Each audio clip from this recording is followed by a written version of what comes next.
Hello everyone, this is Daniel from ReviveSec, and today I will talk about the cyber attack cycle to a point where the hackers are actually in the customer network and holding some valuable information. So before starting, here are some facts. So cyber attacks can nest on the network for months. And actually before they discovered, unfortunately, almost every network today, especially today, are vulnerable for those kinds of attacks. I will try to briefly explain the steps and will mention some innovation tools and algorithms needed to minimize as much as possible that risk. So obviously it starts from the discovery phase. So that's the first phase. Malicious hackers are trying to gain access to less secure vendors or vulnerable targets. In that phase, actually, the hackers trying to discover details like operation system, whether they are using Windows or Linux, the application that those servers are running, open ports, and their vulnerabilities. The second layer is the weaponization. So based on the first discovery phase, the hackers try to pick the right tools and that will help them to gain access to the network. Those tools are specific for exploiting and the vulnerabilities to the target's found.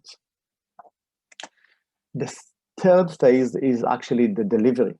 So now the hacker has enough information to attack. He can send some phishing email, copy infected files, or wait for someone to click for an infected links. The fourth step is the exploitation. The exploitation is actually where the hackers use the data retrieved from web servers or for any input that he gets and any other information that may be of value for him.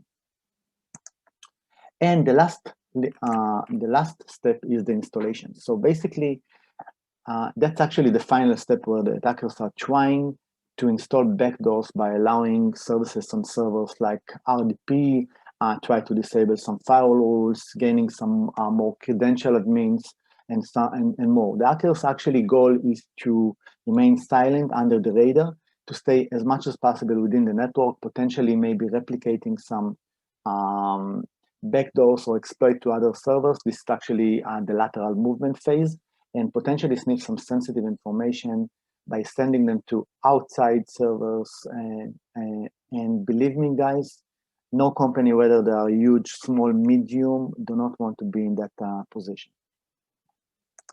So where actually Revive stands in those phases? Revive can identify those hackers from the previous phase, which is actually the first phase, where the hackers try to gain access to less secure targets, as mentioned, by alerting and blocking those attempts. And Revive will also send some accurate information regarding the hacker's activity, if it's their IP, the original state where they're coming from, the cyber mechanism that's using like brute force, hacking, web scan, etc.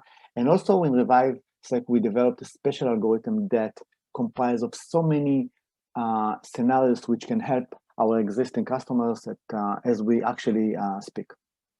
So most of our customers are using our algorithms. Some say that Revive6 become a must-have products, and we actually and literally defense and became a very critical layer in terms of cyber attack.